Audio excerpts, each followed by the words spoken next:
Ever walk into a room and instantly feel like you don't belong?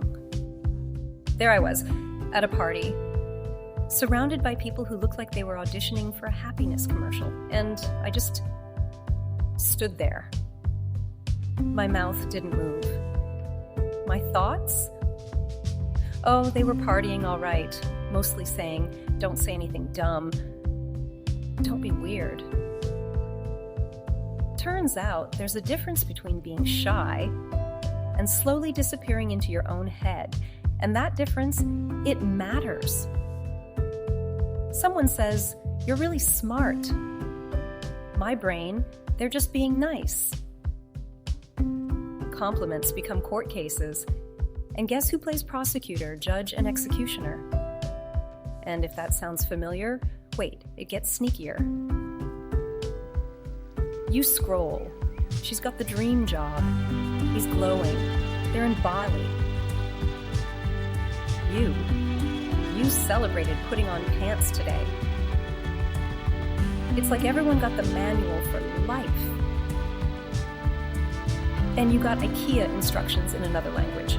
No screws, no confidence, just chaos. Ever feel like you're always 5 steps behind? But it's not just how you see others, it's how you see yourself. You say sorry more than hi. You feel like a burden ordering food or breathing too loud. You apologize to inanimate objects. Yes, I once said sorry to my toaster. And then you wonder why you feel invisible. You win something and instantly say, "Oh, it was luck." You finish a project and think, "Could have been better." When was the last time you actually owned your win? And if downplaying yourself wasn't enough, sometimes you just try to disappear completely. You dodge compliments, attention, and mirrors. You'd rather be a shadow than center stage. If "please don't notice me" was a sport, you'd be a gold medalist. But here's the twist, you don't hate attention. You just don't think you deserve it. That quiet voice inside, it's not just shy, it's scared. You don't chase dreams, you chase safety. Every decision gets filtered through fear. What if I fail? What if they laugh? But what if it worked? What's something you've wanted to do, but fear stopped you? And even when things go right, there's still that nagging thought. You smile, nod, crack jokes. And deep down, you're waiting for someone to say, "Hey, you don't belong here, do you?" That's imposter syndrome. And it's a jerk with a megaphone. But here's where things started to shift.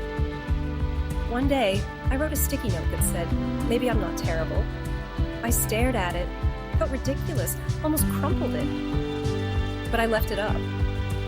And somehow, it helped. It wasn't magic, but it was movement. Confidence didn't show up with trumpets. It arrived in micro wins.